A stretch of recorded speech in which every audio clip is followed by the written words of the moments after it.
সুপ্রিয় দর্শক, আসসালামু আলাইকুম। নিউজ 24 এর এখনকার সর্বশেষ সংবাদে আপনাদেরকে স্বাগতম। প্রথমেই জানিয়ে দিচ্ছি সংবাদ শিরোনাম। সব রেকর্ড ভেঙে এবার পাগলা মসজিদে মিলল 7,78,00,000 টাকা। মিয়ানমার নৌবাহিনীর গুলিতে বাংলাদেশি 2 জেলে গুলিবিদ্ধ।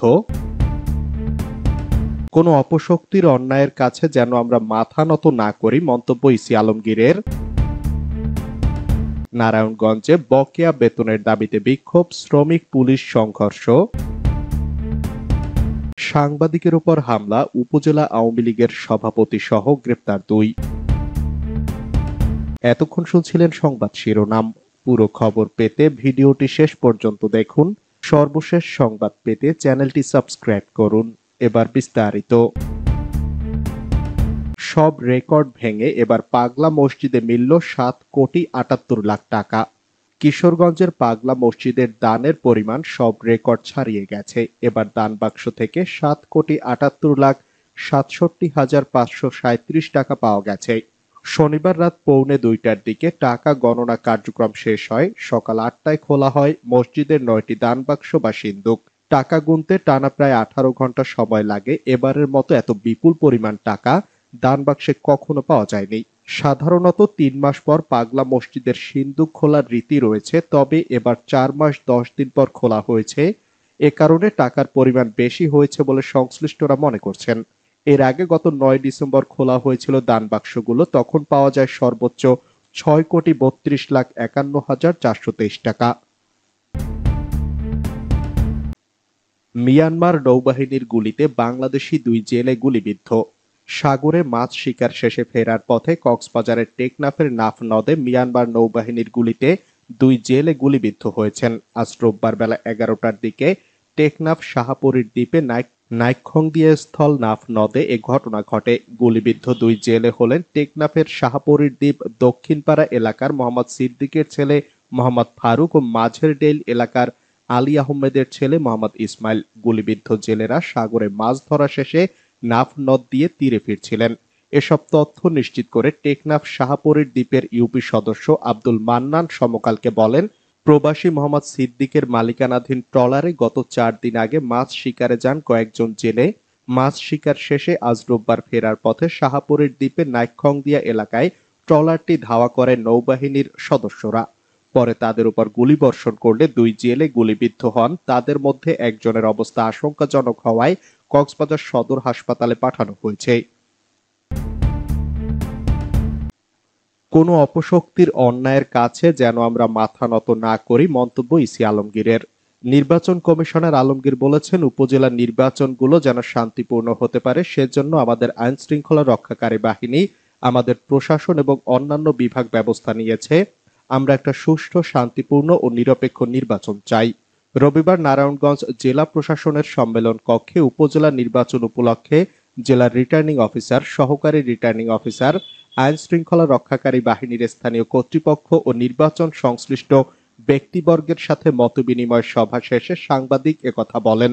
তিনি বলেন, কোনো অপশক্তির অন্যায়ের কাছে যেন আমরা মাথা নত না করি। নির্বাচনে প্রভাব বিস্তারের ব্যাপারে তিনি বলেন, সংসদ নির্বাচনে যে ধরনের ব্যবস্থা নেওয়া হয়েছে এবারও একই ধরনের ব্যবস্থা নেওয়া হবে। এখানে কে কার আত্মীয়, কে কার আত্মীয় নয়, এটা বিবেচ্য বিষয় নয়। বিবেচ্য বিষয় হলো উনি প্রার্থী কিনা, আর প্রার্থী হলে উনার যে সকল আইনগত অধিকার আছে সেগুলো সমানভাবে পাবে। যেগুলো করার অধিকার নেই, যারই আত্মীয় হোক না কেন, তার বিষয়ে কোনো ছাড় দেওয়া হবে না। ইতোমধ্যে আপনারা দেখেছেন, যারা এ ধরনের কাজ করেছেন তাদের বিরুদ্ধে নির্বাচন কমিশনের যারা কর্মকর্তা আছেন তারা ব্যবস্থা নিয়েছেন। নারায়ণগঞ্জে বকেয়া বেতনের দাবিতে বিক্ষোভ, শ্রমিক পুলিশ সংঘর্ষ। নারায়ণগঞ্জের ফতুল্লায় বকেয়া বেতনের দাবিতে সড়ক অবরোধ করে বিক্ষোভ করা শ্রমিকদের সঙ্গে পুলিশের সংঘর্ষ হয়েছে। রোববার দুপুর 12:30টার দিকে ফতুল্লায় বিসিক শিল্পাঞ্চলের অবন্তী কালার টেক্স লিমিটেড নামে কারখানার শ্রমিকদের সঙ্গে এ সংঘর্ষ শুরু হয়। জানা গেছে, এদিন দুপুর 12টার দিকে হঠাৎ 2 দিনের ছুটি ঘোষণা করে কারখানা কর্তৃপক্ষ। ঈদের বেতন বোনাস পেলেও গত মার্চের বেতন না দিয়েই আবার ছুটি দেওয়ায় ক্ষুব্ধ হয়ে ওঠেন শ্রমিকরা। এর মধ্যেই বেলা 12টার দিকে মালিকপক্ষ কারখানার প্রধান গেটে সোমবার ও মঙ্গলবার দুদিন কারখানা বন্ধ ঘোষণার নোটিশ সাটিয়ে দেয়। এরপরেই বকেয়া বেতনের দাবিতে ক্ষুব্ধ শ্রমিকরা বিক্ষোভ করলে তাদের ছত্রভঙ্গ করতে লাঠিচার্জ ও জলকামান দিয়ে পানি ছোড়ে পুলিশ। জবাবে পাল্টে ইটপাটকেল নিক্ষেপ করতে থাকে শ্রমিকরা। এ সময় পুলিশকে কয়েক রাউন্ড কাঁদানে গ্যাস ও শটগানের গুলি ছুড়তে দেখা যায়। বেলা 1টা পর্যন্ত এ সংঘর্ষ চলছিল। সাংবাদিকের উপর হামলা, উপজেলা আওয়ামী লীগের সভাপতি সহ গ্রেপ্তার 2। কক্সবাজারের কুতুবদিয়ায় সাংবাদিক মিজানুর রহমানের উপর হামলার ঘটনায় প্রধান আসামি কুতুবদিয়া উপজেলা আওয়ামী লীগের সভাপতি আওরঙ্গজেব মাতুব্বর ও তার ছোট ভাই মোহাম্মদ মুজাহিদুল ইসলাম সেলিমকে গ্রেপ্তার করেছে পুলিশ। রোববার ভোর 6টার দিকে উপজেলার বড়ঘোপ ইউনিয়নের নজর আলী মাতুব্বরপাড়া এলাকা থেকে তাদের গ্রেপ্তার করা হয়। তারা একই এলাকার মৃত আবুল কাশেম মাতুব্বরের ছেলে। এমভি আবদুল্লাহর মুক্তিপণ নিয়ে তীরে উঠতেই গ্রেপ্তার 8 জলদস্যু। মুক্তিপণ নিয়ে 23 নাবিক সহ বাংলাদেশি জাহাজ এমভি আবদুল্লাহকে ছেড়ে দিয়ে তীরে উঠতেই অন্তত 8 জলদস্যুকে দেশটির পুলিশ গ্রেপ্তার করেছে। সোমালের স্থানীয় সংবাদ মাধ্যম গারোই অনলাইনের প্রতিবেদনে এমন তথ্য জানানো হয়েছে। সোমালিয়ার স্বায়ত্তশাসিত অঞ্চল পান্টল্যান্ডের একজন উচ্চপদস্থ পুলিশ কর্মকর্তার বরাত দিয়ে গারোই নামের ওই অনলাইনের প্রতিবেদনে বলা হয়, বাংলাদেশি জাহাজ এমভি আবদুল্লাহ জিম্মি করে রাখা 8 দস্যুকে গ্রেপ্তার করেছে পান্টল্যান্ড পুলিশ। তবে তাদের কাছ থেকে মুক্তিপণের টাকা উদ্ধার করা হয়েছে কিনা তা নিশ্চিত হওয়া যায়নি। এর আগে ব্রিটিশ বার্তা সংস্থা রয়টার্সকে 2 দস্যু জানিয়েছে 2 দিন আগেই মুক্তিপণ হিসাবে তাদের $50 লাখ দেওয়া হয়। এই অর্থগুলো নকল কিনা পরবর্তীতে সেটি যাচাই বাছাই করে তারা। এরপর নিজেদের মধ্যে অর্থগুলো ভাগ করে তারা জাহাজ থেকে চলে যায়।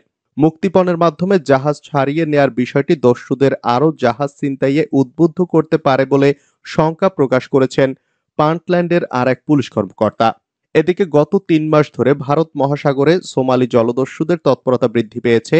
এই দস্যুরা সশস্ত্র গোষ্ঠী আল সাবাবের সঙ্গে এক হয়ে কাজ করছে বলে জানিয়েছে সোমালিয়ার সরকার।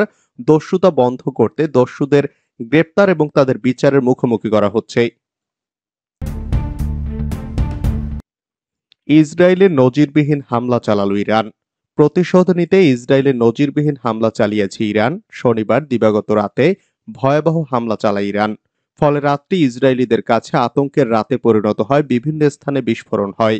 উল্লেখ্য, সম্প্রতি সিরিয়ায় অবস্থিত ইরানের কনসুলেটে নৃশংস হামলা চালিয়ে ইরানের রেভলিউশনারি গার্ডের কমান্ডার মোহাম্মদ রেজা সহ বেশ কয়েকজনকে হত্যা করে ইসরায়েল। এরপরে ইরান বদলা নেয়ার হুমকি দেয়। সেই থেকে চরম উত্তেজনা ছড়িয়ে পড়ে মধ্যপ্রাচ্যে। তারই ধারাবাহিকতায় ইরান হামলা চালিয়েছে। এর ফলে ইসরায়েল ও হামাসের মধ্যকার যুদ্ধ ছড়িয়ে পড়ার যে আতঙ্ক বিরাজ করছিল তা সত্যে পরিণত হচ্ছে। আর এযাবৎকালের মধ্যে এটাই ইরান থেকে ইসরায়েলের ভিতরে সরাসরি হামলা। ইসরায়েল ও তার মিত্ররা দাবি করেছে ইরান থেকে ছোড়া কমপক্ষে 200 ক্ষেপণাস্ত্র আকাশেই নিষ্ক্রিয় করেছে। তারা দাবি করেছে খুব কম সংখ্যকই লক্ষ্যে আঘাত হানতে সক্ষম হয়েছে। বেশ কিছু ক্ষেপণাস্ত্রকে ভূপাতিত করেছে যুক্তরাষ্ট্র। এই হামলাকে কাণ্ডজ্ঞানহীনের কাজ বলে নিন্দা জানিয়েছেন ব্রিটিশ প্রতিরক্ষা মন্ত্রী গ্রান্ট শেপস। এ নিয়ে ইসরায়েলের প্রধানমন্ত্রী বেনিয়ামিন নেতানিয়াহুর সঙ্গে কথা বলেছেন যুক্তরাষ্ট্রের প্রেসিডেন্ট জো বাইডেন। ইরানের হামলাকে ভয়াবহ নৃশংস আখ্যায়িত করে G7 নেতাদের আজ রোববার জরুরি বৈঠক আহ্বান করেছেন জো বাইডেন। নেতানিয়াহুকে তিনি বলেছেন, ইসরায়েলকে আইরনিক বা দৃঢ় সমর্থন করে যুক্তরাষ্ট্র। তিনি বলেন, আমি নেতানিয়াহুকে বলেছি ইসরায়েলের আত্মরক্ষার যথেষ্ট সক্ষমতা আছে।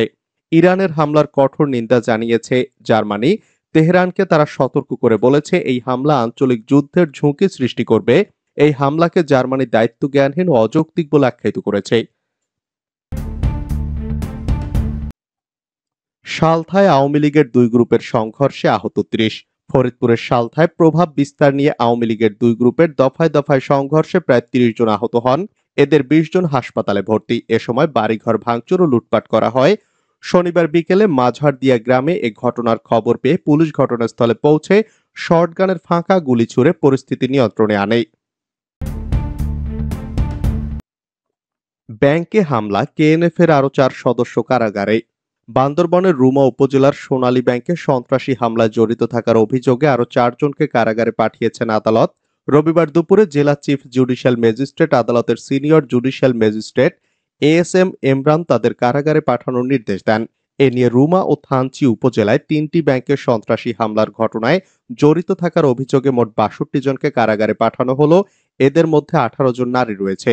রবিবার দুপুরে তাদের বান্দরবান চিফ জুডিশিয়াল ম্যাজিস্ট্রেট আদালতে হাজির করা হলে আদালত তাদের কারাগারে পাঠানোর নির্দেশ দেন।